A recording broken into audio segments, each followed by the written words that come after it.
ത്രിയേക ദൈവത്തിന് സ്തുതി. യേശുവിൽ സ്നേഹവന്ദനം. ആനപ്പോരിൽ ഏറ്റവുമധികം നാശനഷ്ടം സംഭവിക്കുന്നത് അവർക്ക് വേണ്ടി വളരുന്ന പുൽത്തകിടികൾക്കാണ്.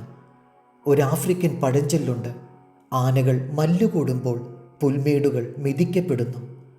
ഒരാഫ്രിക്കൻ ആനയുടെ ശരാശരി ഭാരം 7500 കിലോയാണ്. ഉയരം ഏകദേശം 13 അടിയും. ഒരു ദിവസം 175 കിലോ വരെ തൂക്കം വരുന്ന ഇലകളും പുല്ലും ഒരാന തിന്നുന്നു. ഒരു ദിവസം 115 ലിറ്റർ വെള്ളമെങ്കിലും കുടിക്കാൻ വേണം.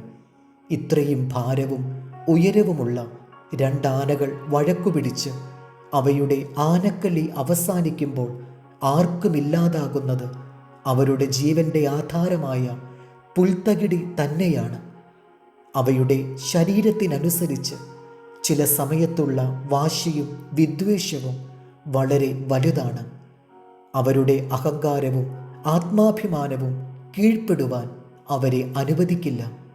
കൊമ്പുകുത്തിയും ചിഹ്നം വിളിച്ചും കാടിളക്കിയും മല്ലുകൂടുമ്പോൾ അവയുടെ കണ്ണുകൾ അന്ധമാണ്. നശിപ്പിക്കുക എന്ന ചിന്ത മാത്രമേ പിന്നെ മുന്നിലുള്ളൂ. ആനക്കലി ആനപ്പോരിൽ അവസാനിക്കുമ്പോൾ സകലതും തകർന്നടിയുന്നു. ഈ ആനപ്പോരാണ് ഇന്ന് മനുഷ്യരിലും വ്യാപരിക്കുന്നത്.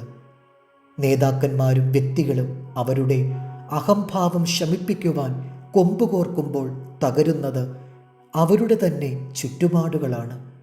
ഇരുപക്ഷത്തും ആളുകൾ ആനകളെപ്പോലെ നിലയുറപ്പിക്കും.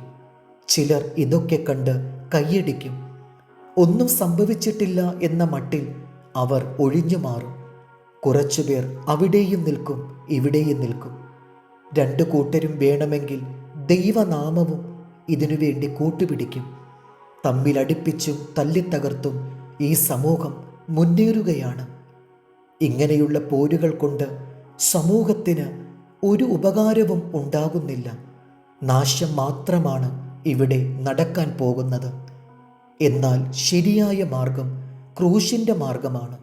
ശത്രുക്കളോട് ക്ഷമിക്കുന്ന മാർഗമാണ്.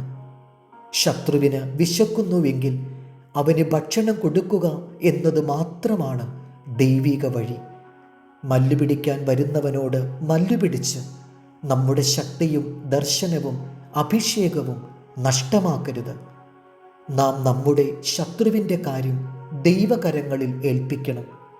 യുദ്ധം ദൈവത്തിന് കൊടുത്ത ഒരു ദൈവ പൈതലിനെ ശത്രു തൊട്ടാൽ അത് ദൈവത്തെ തൊടുന്നത് പോലെയാണ്.